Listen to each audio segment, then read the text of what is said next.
Guys, welcome to my channel. ఈరోజు చెప్పబోయే కథ పేరు చత్వారం.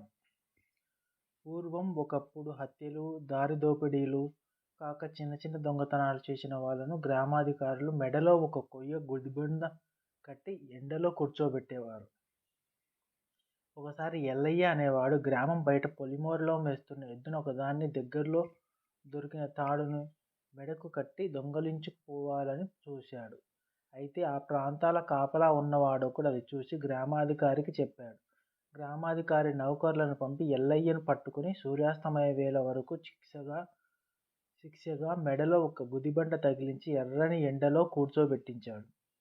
కొద్దిసేపు తర్వాత ఎల్లయ్య ఊరివాడు పుల్లయ్య అటుగా పోతూ ఎల్లయ్యను చూసి ఆశ్చర్యంగా, "ఏమిటిది మెడలో గుదిబండ నువ్వు?" అంటూ అడిగాడు.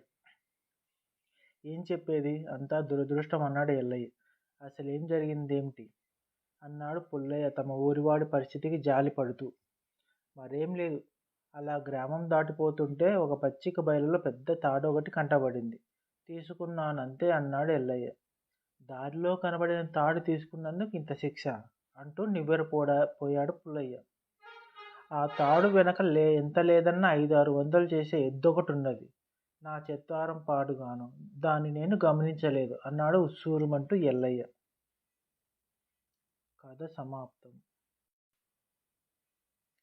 తరువాత చెప్పబోయే కథ పేరు మర్రి చెట్టు సాక్ష్యం.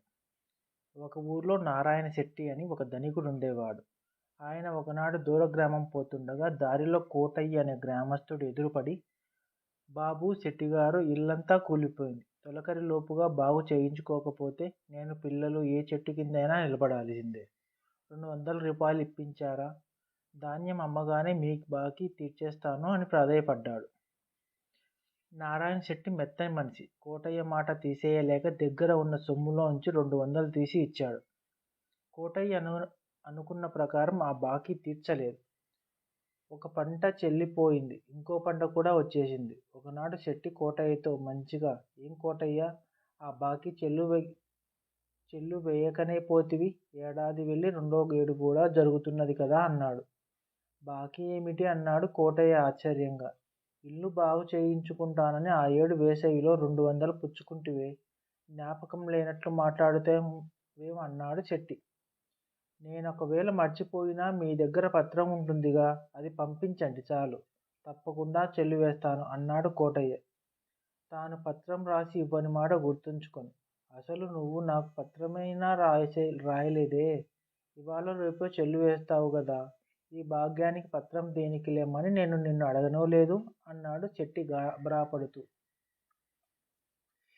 "ఇది చాలా బాగుందండోయ్, మీరెంత సంపన్నులైతే మాత్రం నాకు లేని బాకీలు అంటగడతారా?" అన్నాడు కోటయ్య గొంతెత్తి అఘాయిత్యంగా. నలుగురూ పోగయ్యారు. ఏమిటంటే ఏమిటని శెట్టిని కోటయ్యను అడిగారు. శెట్టి జరిగిన సంగతి జరిగినట్లుగా చెప్పాడు. "అన్నీ అబద్ధాలన్నాడు కోటయ్య.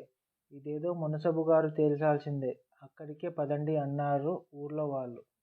"మునసబుగారితో నైతే మాత్రం ఉన్నమాట చెప్పడానికి నాకేం భయం" అంటూ కోటయ్య ముందు నడిచాడు. మునసబు చాలా తెలివిగలవాడు. ఆవలిస్తే పేగులు లెక్క పెట్టగలడు. ఆయన శెట్టి చెప్పిందంతా విన్నాడు. కోటయ్య చెప్పినది విన్నాడు. "నేనేం బిచ్చగానా? 200 అప్పు చేయవలసిన కర్మ నాకేం? నా పొలంలో వచ్చే గింజలు అమ్ముకొని ఇల్లు బాగు చేయించుకున్న మాట నిజమే. శెట్టిగారు నిజంగా నాకు అప్పిస్తే 2 ఏళ్ల పత్రం సాక్ష్యం లేకుండా ఉంటారా?" అన్నాడు కోటయ్య. మునసబు శెట్టికేసి తిరిగి, "ఏమండి, మీరు కోటయ్యకు డబ్బు ఎక్కడ ఇచ్చారు? డబ్బు ఇస్తుండగా ఎవరూ చూడలేదా?" అని అడిగాడు. "అక్కడ ఎవరున్నారు బాబూ, ఒక మర్రి చెట్టు కింద కూర్చొని డబ్బు తీసి ఇచ్చాను" అన్నాడు శెట్టి. "ఇకనేం ఆ మర్రి చెట్టును సాక్ష్యం చేసుకుందాం. మీరిప్పుడే వెళ్ళి ఆ మర్రి చెట్టుతో నేను రమ్మంటున్నానని చెప్పిరండి" అన్నాడు మునసబు శెట్టితో. "శెట్టి మర్రి చెట్టు వచ్చి సాక్ష్యం చెబుతుందా అండి?" అన్నాడు సంకోచంగా. "నేను రమ్మంటే రాకేం చేస్తుంది? వెళ్ళి త్వరగా చెప్పిరావయ్యా. ఆ మాట కాస్త మర్రి చెట్టుకు చెప్పి నీ దారిన నువ్వు వచ్చేయి. మేమంతా నీకోసం ఇక్కడే వేచి ఉంటాం" అన్నాడు మునసబు. అక్కడ చేరిన వారంతా మునసబు మాటలకు తెల్లబోయారు. ఇక కోటయ్య ఆనందానికి అంతే లేదు. మునసబుకు పూర్తిగా మతిపోయిందని, తన బాకీ రుజువు కావటం ఇక కల్లా అని అతను లోలోపల సంతోషించసాగాడు. కొద్దిసేపు గడపనిచ్చి, "మునసబు తొందరలో ఉన్నవాడులే, ఏం కోటయ్య, శెట్టి ఈ పాటికి అక్కడికి చేరి ఉంటాడంటావా అని అడిగాడు. అబ్బే, అప్పుడేనా అండి, అది కోసున్నర దూరంలో ఉంది. అదీగాక వాన కురిసింది కదా, ఆ చెరువు గట్టు దారి బురద. అయినా అక్కడే ఉండే మర్రి చెట్టులో అసలు దాన్ని పోల్చడం ఎంతో కష్టమవుతుంది అన్నాడు కోటయ్య. మునసబు చేతికర్రతో కోటయ్య వీపు మీద టప్పీమని, దొంగ వెధవ, శెట్టి నీకు ఏ చెట్టు కింద డబ్బిచ్చాడో కూడా తెలుసన్నమాట అన్నాడు. మునసబు యుక్తికి అందరూ ముగ్ధులయ్యారు. కోటయ్య బాకీ ఒప్పుకొని శెట్టికి వడ్డీతో సహా సొమ్ము చెల్లించుకున్నాడు. సొమ్ము పోగా కోటయ్యకు ఊర్లో తల ఎత్తుకు తిరగటానికి లేకుండా పోయింది.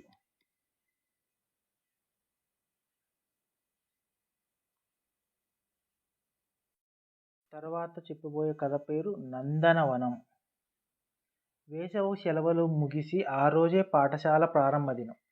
నందిపల్లె పట్టణంలోని ప్రభుత్వ పాఠశాల విద్యార్థులంతా బడి ఆవరణలో తమ తమ వేసవి సెలవులు గడిపిన విధానం గురించి మాట్లాడుకుంటున్నారు హుషారుగా. ఒరే ప్రకాష్, వేసవి సెలవులు ఎలా గడిపారు? ఎక్కడికి వెళ్ళారురా అని అడిగాడు. రవి, మేము ఢిల్లీ వెళ్ళాంరా. అక్కడ మా పెదనాన్నగారు ఉంటారు. ఎర్రకోట చూశాను. ఆగ్రా వెళ్ళి తాజ్మహల్ చూశాము. ఈ సంవత్సరం వేసవి సెలవులు భలే సరదాగా గడిచాయి అని చెప్పాడు ప్రకాష్. రవి, మరి నీ సంగతేంట్రా అడిగాడు రాము. మేము మా అమ్మమ్మ వాళ్ళ ఊరెళ్ళాంరా. అమ్మమ్మ కథలు, తాతయ్య కబుర్లు, సమయమే తెలియలేదు అన్నాడు రవి. అలా అందరూ ఆదిత్య, రాజేష్, శేఖర్ వారి వారి వేసవి సెలవుల విశేషాలు చెప్పుకుంటూ సరదాగా నవ్వుతూ ఉన్నారు. పక్కనే నిలబడ్డ భాస్కర్ మాత్రం దిగులుగా అందరి మాటలు వింటూ ఉన్నాడు. ఏమీ మాట్లాడటం లేదు. అది గమనించిన ఆదిత్య, ఏరా భాస్కర్, నువ్వు అలా దిగులుగా ఉన్నావేమ్రా? ఏమైంది నీకు? మేమంతా సరదాగా మాట్లాడుతుంటే నువ్వు మాత్రం ఉలుకు పలుకు లేకుండా అలా ఉన్నావేమ్రా? మీరు వేసవి సెలవులకు ఎక్కడికి వెళ్ళారేంటి అని అడిగాడు. ఎక్కడికి వెళ్ళలేదురా, మేం అందరం మైసూర్ వెళ్ళడానికి సిద్ధమైనాము. తీరా బయలుదేరే రోజు చెల్లాయికి అదేదో డెంగ్యూ జ్వరం అంటారా, పెద్ద విషజ్వరం వచ్చింది. ఆసుపత్రిలో చేర్చాం. పాపం చెల్లాయి ఇంకా బలహీనంగానే ఉందిరా. ఈరోజు బడికి కూడా రాలేదు. ఇంకా కొన్నాళ్ళు విశ్రాంతి కావాలన్నారు డాక్టర్. అమ్మా నాన్న ఇంత కంగారు పడ్డారనుకున్నావు? త్రుటిలో ప్రమాదం తప్పిందన్నారట డాక్టర్లు. డబ్బు కూడా చాలా ఖర్చయిందంటరా నాన్నగారు అన్నారు అంటూ కన్నీళ్లు పెట్టుకున్నాడు భాస్కర్. అందరి ఉత్సాహమంతా నీరు కారినట్లయింది. భాస్కర్ని ఓదార్చారందరూ. డెంగ్యూ జ్వరం అంటే దోమల వల్ల వస్తుందని మనం చదువుకున్నాం కదరా అన్నాడు శేఖర్. అవునురా, దోమకాటు వల్లే డెంగ్యూ, మలేరియా, ఫైలేరియా వస్తాయి అన్నాడు రాజేష్. నిజమేరా, దోమలు ఈగలు లేని పరిశుభ్రమైన వాతావరణం కల్పించుకుంటే రోగాలు మన దగ్గరికి చేరవు.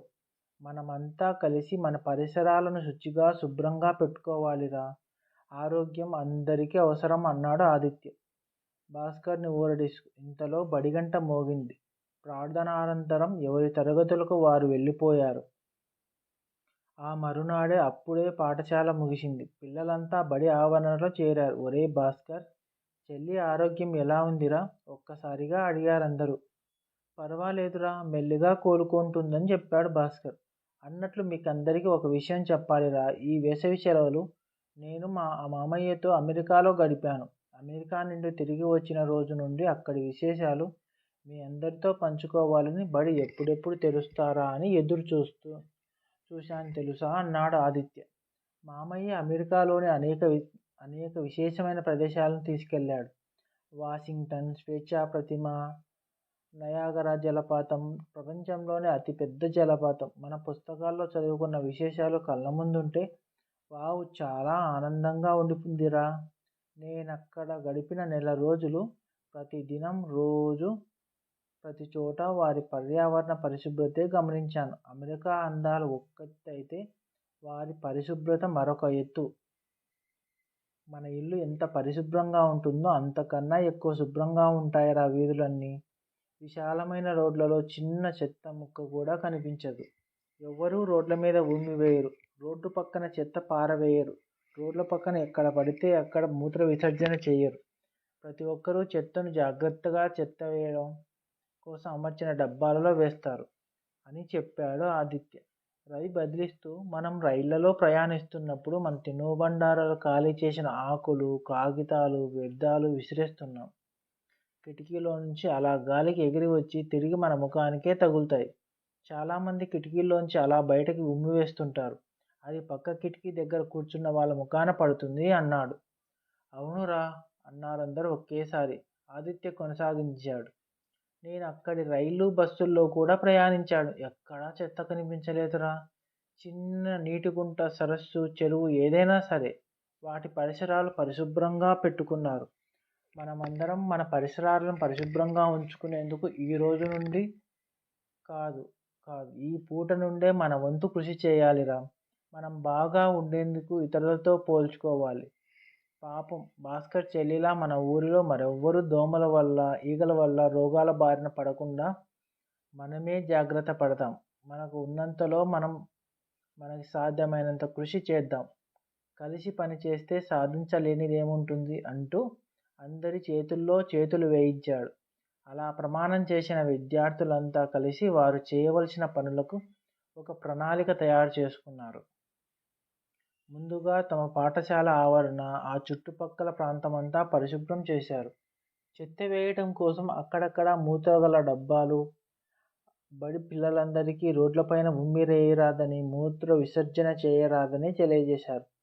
ప్రతి సెలవు రోజున అందరూ కలిసి జట్లుగా విభజించబడి వారానికో వాడ చొప్పున ఆ ఊరి ప్రజలందరికీ చెత్తను చెదారంగా కాకుండా జాగ్రత్తగా పారవేయాలని, రోడ్లపైన ఉమ్మివేయరాదని, మూత్ర విసర్జన చేయరాదని, దానివల్ల మనం పీల్చుకునే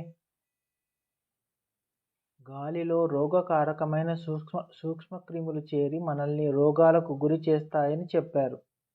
ప్లాస్టిక్ సంచులు వాడకూడదని, దాని వలన కలిగే నష్టాలను వివరించారు. తొలుత అందరూ వీరి మాటలకు నవ్వుకున్నారు, హేళన చేశారు, తేలికగా తీసిపారేశారు. కానీ క్రమక్రమంగా ఆ చిన్నారులు ఆ ఊరి పరిశుభ్రతకై పడుతున్న తపన, దానివలన పరిసరాల్లో కలుగుతున్న మార్పు వారిలో కదలిక తెచ్చింది.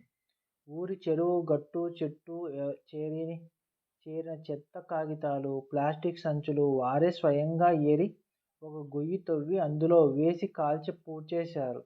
అనతి కాలంలోనే ఊరి చెరువు గట్టు ప్రాంతం కూడా పరిశుభ్రత సంతరించుకుంది.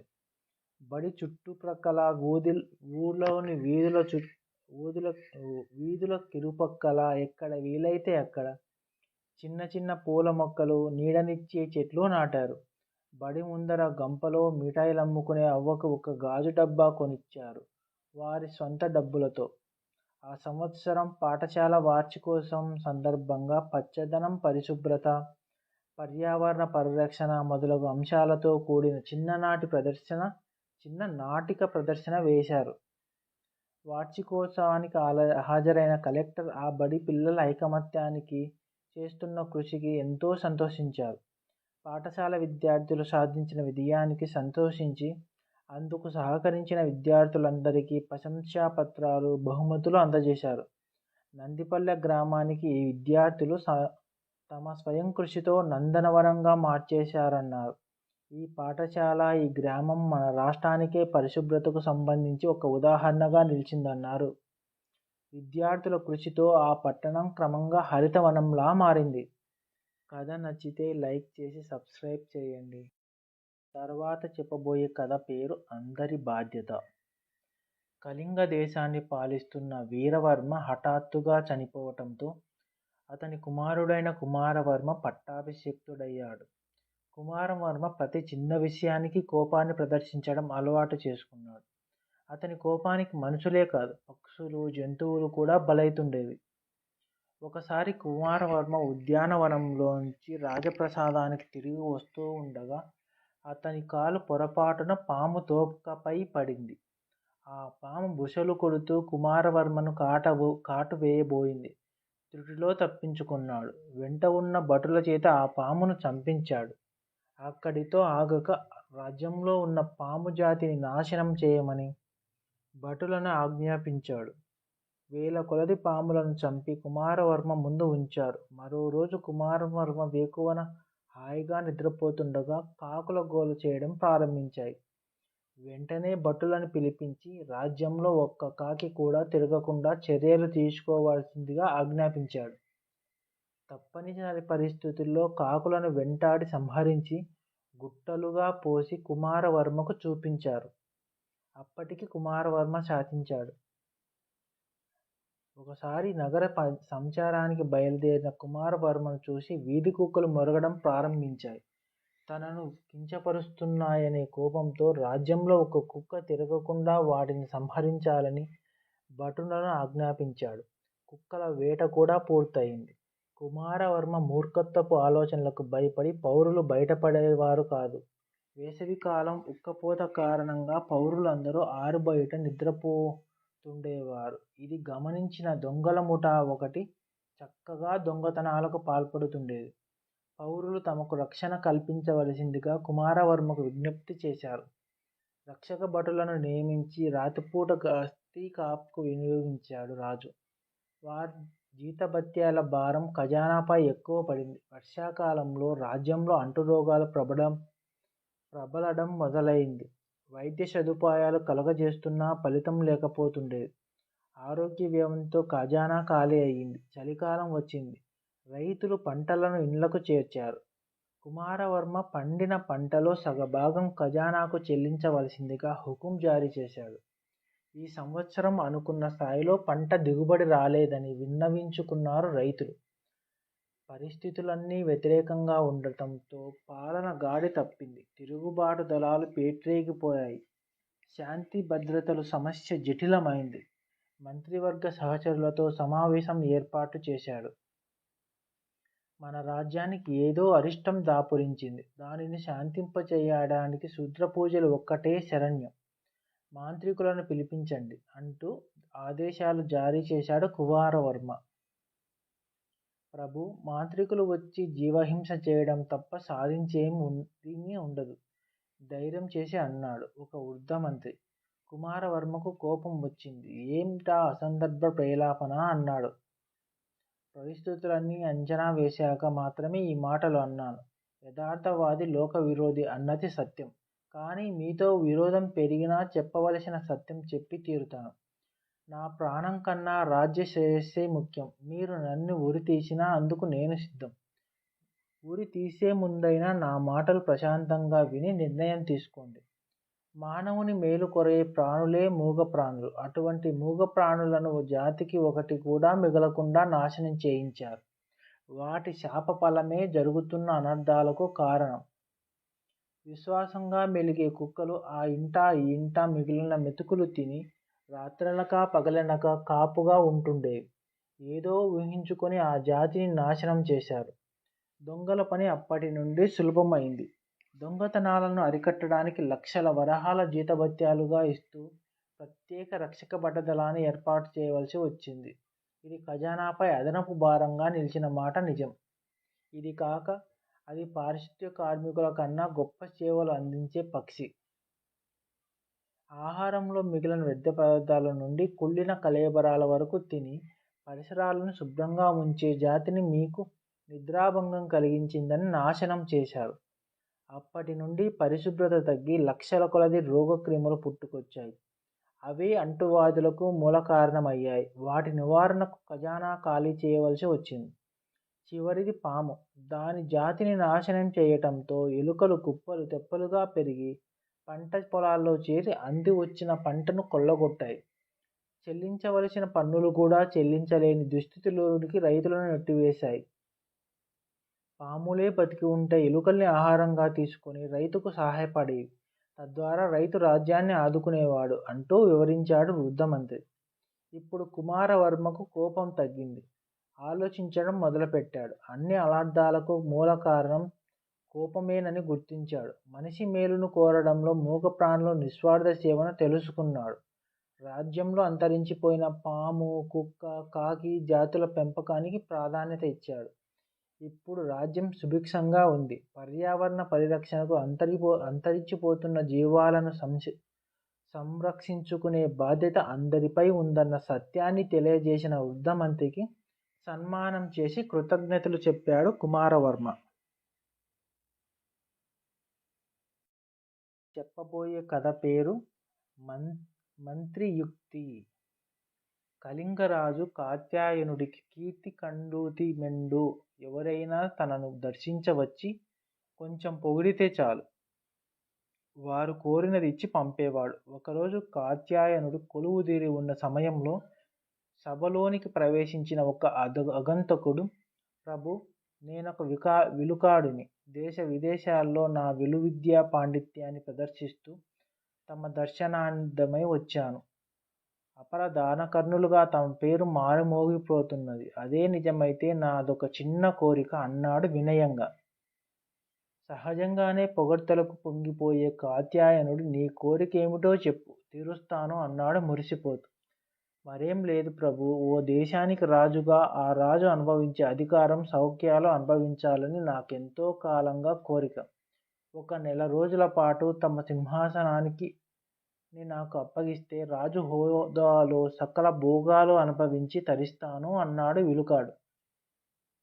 విలుకాడు కోరిక విని రాజుతో సహా సభికులంతా తెల్లబోయారు. ఇరకాటంలో పడిపోయిన కాత్యాయనుడు నిస్సహాయంగా మంత్రి సుబుద్ధి వైపు చూశాడు. రాజైన వాడు శక్తియుక్తులు కలిగి ఉండాలి, యుద్ధ విద్యల్లో ఆరితేరిన వాడై ఉండాలి. కనీసం నువ్వు నీ విలువిద్యలో ఎంతటి వాడివో నిరూపించుకో, అప్పుడు చూద్దాం అన్నాడు మంత్రి. చిత్తం అమాత్య, తప్పకుండా అన్నాడు విలుకాడు ఉత్సాహంగా. అంతఃపుర మైదానంలో రేపే నీకు పరీక్ష, పెళ్ళిరా అంటూ విలుకాడిని పంపించి వేశాడు మంత్రి. మరునాడు రాజు మంత్రితో పాటు సభికులు అంతఃపుర మైదానానికి తరలి వచ్చారు. పరీక్ష అంటే ఏమీ లేదు, వరుసగా 3 సార్లు నువ్వు మేము నిర్దేశించిన లక్ష్యాన్ని ఛేదించగలగాలి అన్నాడు మంత్రి. చిత్రం మంత్రివర్య, నేను సిద్ధం అన్నాడు విలుకాడు. 100 అడుగుల దూరంలో ఒక బాలుడిని నిల్చోబెట్టి అతడి తలపై జామపండు యథావిధిగా ఉంచాడు. మంత్రి, ఓస్ ఇంతేనా అంటూ విలుకాడు బాణం గురిపెట్టి బాలుడి తలపై పండును కొట్టాడు. మంత్రి మరొక బాలుడి తలపై జామపండు పెట్టగా విలుకాడు ఈసారి గురి తప్పకుండా పండును కొట్టాడు. 3వసారి మరొక బాలుడిని సిద్ధం చేశాడు మంత్రి. బాణం ఎక్కుపెట్టిన విలుకాడు ఓ క్షణం ఆగాడు. ఆ తర్వాత పెదవి విరుస్తూ, నేను పరీక్ష నుండి విరమించుకుంటున్నాను, నాకు ఏ రాజ్యాధికారము వద్దు అంటూ అక్కడి నుండి వెళ్ళిపోయాడు. రాజుతో పాటు అక్కడున్న వారందరూ ఆశ్చర్యంలో మునిగిపోయారు. రాజు సందిగ్ధంగా చూశాడు మంత్రి కేసి. మంత్రి చిరునవ్వు నవ్వుతూ, ప్రభూ, మొదటి 2 బాలురు విలుకాడికి ఏమీ కారు, అందువల్ల అతడు తన లక్ష్యం మీదే దృష్టిని సారించగలిగాడు. 3వ బాలుడు స్వయాన అతడి కుమారుడు. అది గమనించిన విలుకాడి దృష్టి లక్ష్యం మీద కాక తన కొడుకు పైన కేంద్రీకృతమైంది. గురి తప్పితే జరగబోయే పరిణామం అతడిది ఆందోళనకు గురిచేసింది. ఫలితం మీరు చూశారు కదా అన్నాడు. తన సమస్యను ఎంతో తెలివిగా పరిష్కరించి ఒక పెద్ద విపత్తు నుండి రక్షించిన మంత్రి సుబుద్ధిని కాత్యాయనుడు ఘనంగా సత్కరించటమే కాక అటుపై పొగడ్తలకు లొంగకుండా ఉచితానుచితాలను అనుసరించి మాత్రమే ఎదుటివారి కోరికలను మన్నించడం అలవర్చుకున్నాడు. కథ నచ్చితే లైక్ చేయండి ఫ్రెండ్స్. ఇప్పుడు చెప్పబోయే కథ పేరు మహిమగల కావడి బద్ద. హిమాలయ పర్వతాలలో మానస సరస్సు సమీపంలో ఉండే పచ్చిక బయలులో ఒక గ్రామం వాళ్ళు తమ ఆవులను మేపుకుంటూ ఉండేవారు. కాపరులు ఉదయము సాయంకాలం తమ ఆవులను లెక్క పెట్టుకుంటే లెక్క సరిగానే ఉండేది. కానీ ఎవరికైనా పని పెట్టుకొని లెక్క పెడితే ఒక ఆవు ఎక్కువ ఉన్నట్లుండేది. ఇందుకు కారణం ఉండేది. అదేమంటే రోజు కామధేనువు అదే బీడు మీదకు వచ్చి మిగిలిన ఆవులతో పాటు మేత మేసేది. అయితే కామధేనువు రావటం కానీ పోవటం కానీ చూసిన వారు లేరు. ఆ కారణం వల్ల ఆవులన్నీ పచ్చిక బయలులో మేసేటప్పుడు అదనంగా కనిపించే ఆవు కామధేనువుని అక్కడి కాపలా వాళ్ళెవరికీ తెలీదు. ఆ సమీపంలోనే ఒక గ్రామంలో ఒక ముసలివాడు ఉండేవాడు. వాడు రోజు మధ్యాహ్నం వేళ కావడి బద్ద భుజాన వేసుకొని అడవిలోకి వెళ్ళేవాడు. అక్కడ ఎండు చితుకులు ఏరి మోపులు కట్టి మోయగలిగిన మటుకు కావడి బద్ద 2 చివర్లా తగిలించుకొని గ్రామానికి వచ్చి వాటిని అమ్మి సంసారం గడుపుకునేవాడు. కానీ ఆ డబ్బు వానికి చాలకుండా ఉండేది. ఒకనాడు ఈ పేదవాడు అడవికేసి వెళుతుండగా దారికి అడ్డంగా ఆవులు మేత మేస్తూ కనపడ్డాయి. వాడు తన కావడి బద్దతో వాటిని అదిలిస్తూ దారి చేసుకొని ముందుకు వెళ్ళాడు. ఇలా వెళ్ళటంలో కావడి బద్దకు కామధేనువు రోమాలు తగిలి అది పాతది కావటం వల్ల దాని పగుళ్లలో కొద్దిగా ఇరుక్కున్నాయి. తాను కామధేనువును అదిలించిన సంగతి కానీ, దాని రోమాలు తన కావడి బద్దలో ఇరుక్కున్న సంగతి కానీ వాడికి తెలియదు. వాడు మామూలు ప్రకారమే చితుకులు మోపులు కట్టి కావడి బద్దకు తగిలించి భుజానికెత్తుకుంటే కావడి అంతా కలిపి కూడా కాకి ఈక అంత బరువు లేదనిపించింది. ముసలివాడు ఆశ్చర్యపడి మరిన్ని చితుకులు మోపులు కట్టి కావడికి రెండు వైపులా వేశాడు. అప్పటికి కావడికి కట్టిన బరువు కాకి ఈకంతే ఉన్నది. ముసలివాడికి ఆశ్చర్యంతో పాటు ఆనందం కూడా కలిగింది. వాడు చితుకులను తన భుజం ఎత్తుమోపులుగా కట్టి కావడి బద్దకు ముందు వెనక తగిలించి సునాయాసంగా వాటిని మోసుకుంటూ గ్రామానికి వెళ్ళాడు. చితుకులు అమ్మగా ముసలివాడికి మామూలుగా 4 డబ్బు వచ్చింది. ఈ విధంగా వాడి ఇంటి ఖర్చులన్నీ పోగా కొంత డబ్బు మిగిలింది. ఆ రోజులు గాయతూ ముసలివాడు రోజు ఆ కావడి బద్ద ధర్మమా అంటూ అంతులేని చితుకులను అవలీలగా గ్రామానికి మోసుకువచ్చి వాటిని అమ్మి సుఖంగా కాలక్షేపం చేయసాగాడు. ఒకనాడు ముసలివాడు కావడితో వస్తుండగా ఒక ధనికుడు ఎదురై, అబ్బో, ఇంత బరువు మోసేవాడు ఎంత బలశాలి అయి ఉంటాడో అనుకున్నాడు. తీరా దగ్గరగా చూస్తే కావడి మోసేవాడు ముసలివాడు. ఏం ముసలి, ఈ ఈడుకు ఇంత బరువు మోస్తున్నావు అన్నాడు ధనికుడు. నాదేముంది బాబయ్య, నేనిందులో 4వ వంతు మోయగలుగుతున్నా, ఆ మహిమంతా కావడి బద్దది అన్నాడు ముసలివాడు. ధనికుడు నమ్మలేదు. తాను స్వయంగా కావడి ఎత్తి చూశాడు. ఒక్క వేలుతో ఎత్తితే చాలు కావడి సునాయాసంగా పైకి లేస్తున్నది. ముసలాడు మాకు నీళ్లు మోసేవాడు చస్తున్నాడు. ఈ కావడి బద్ద అమ్ముతావా? 300 ఇస్తాను అన్నాడు ధనికుడు. ముసలివాడు మొదట ఇవ్వనన్నాడు గాని తర్వాత సరే అన్నాడు. ఎందుకంటే 300తో తాను బతుకున్నన్నాళ్ళు కడుపులో చల్ల కదలకుండా జీవించవచ్చు. తర్వాత వాడు ఊళ్ళో చితుకులు అమ్మి కావడి బద్ద ధనికుడికిచ్చి డబ్బు పుచ్చుకున్నాడు. ధనికుడు ఆ కావడి బద్దను ఇంటికి తీసుకుపోతూ పరీక్షగా చూస్తే అది చాలా పాతదిగా కనిపించింది. అక్కడక్కడా పేడు రేగి ఉన్నది. అందుచేత ఆయన దారిలో వడ్రంగి చేత సన్నగా చిత్రిక పట్టించి ఇంటికి తీసుకుపోయాడు. కానీ వడ్రంగి చిత్రిక తగులుతూనే కామధేనువు రోమాలు పోయి అది మామూలు కావడి బద్ద అయిపోయింది. కథ లైక్. తర్వాత కథ పేరు జలరాక్షసుడు. ఒకానొక దూరదేశంలో ఒక సరస్సుకు సమీపంలో ఒక కుటీరంలో ఒక పేద కాపు ఉండేవాడు. ఆ కాపుకు 3 కొడుకులు. తల్లి తండ్రి పోయాక పెద్దవాళ్ళిద్దరూ ఏకమై ఉన్న కొద్దిపాటి ఆస్తిని ఒడుచుకున్నారు. ఈ ఇల్లు నాది అన్నాడు పెద్దవాడు. ఇంట్లో సామానంతా నాది అన్నాడు రెండోవాడు. మరి నా మాట ఏమిటి అన్నాడు మూడోవాడు. నీకా? ఇల్లు ఇంట్లో సామాను పోగా ఏముంటే అది నీదే, వెతికి తీసుకో అన్నాడు అన్నలు. మూడోవాడు ఇల్లంతా వెతికి ఒక మూల పడి ఉన్న తాటి చుట్టు సంపాదించాడు. దాన్ని వాడు తీసుకోవచ్చని అన్నలు అనుమతించారు. ఆ తాడు భుజాన వేసుకొని కాపు కొడుకు సరస్సు తీరానికి వెళ్ళాడు. వాడక్కడ నీటి ఒడ్డునే పెరిగే ఒక చెట్టు నానుకొని కూర్చుని తనకు బతుకు తెరువు ఏమిటా అని ఆలోచిస్తుండగా అంత దూరాన ఒక ఉడత కనిపించింది. తన వద్ద ఉన్న తాడుతో ఉచ్చులు పన్ని రకరకాల జంతువులను పట్టుకొని వాటి చర్మాలు అమ్మి బతకవచ్చునని వాడికి తోచింది. వాడు వెంటనే ఉచ్చు పన్ని ఉడతను పట్టుకున్నాడు. అయితే తీగ పట్టుకున్నాక వాడికి దానిని చంపబుద్ధి కాలేదు. అందుచేత ఒక చెక్కల గూడు చేసి వాడు ఉడతను అందులో పెట్టాడు. అలాగే వాడు ఒక కుందేలును కూడా ఉచ్చుల సహాయంతో పట్టుకొని దాన్ని కూడా చెక్కల గూడులో పెట్టేశాడు.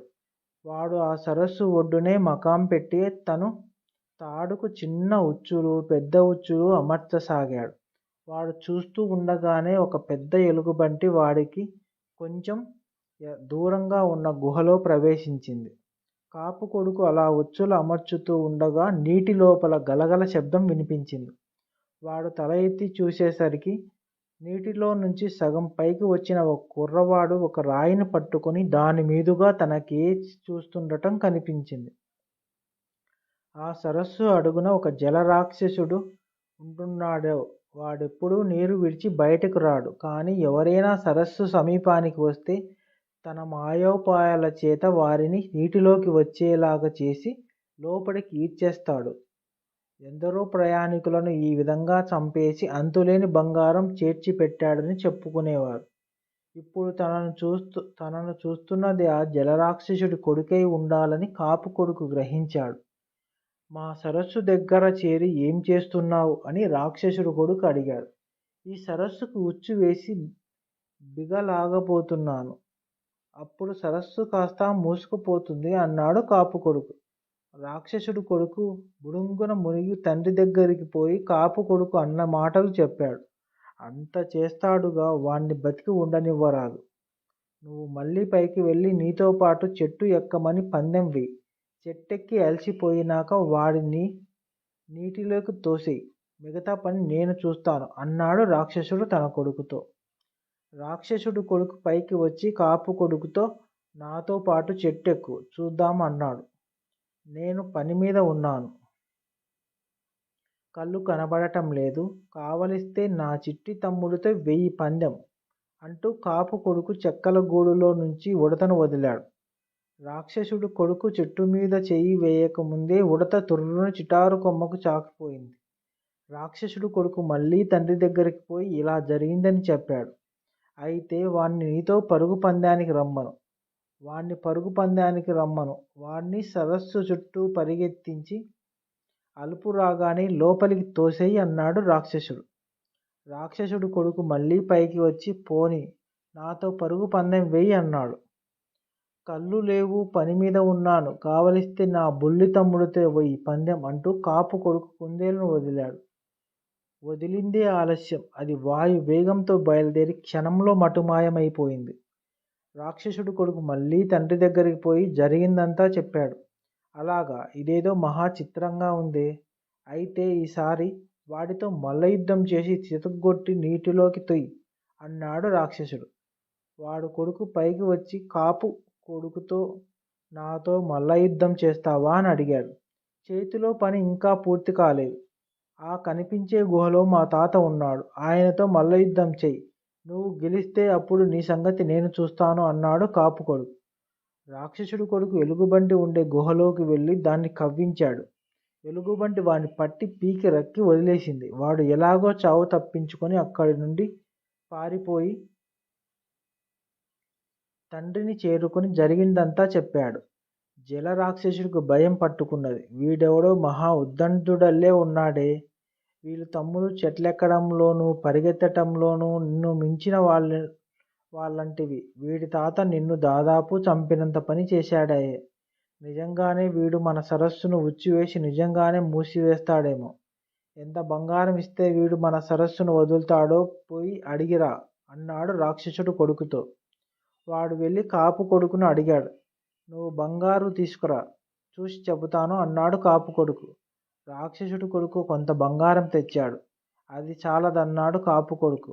వాడు వెళ్ళి మరికొంత తెచ్చాడు. కాపు కొడుకు తృప్తి పడలేదు.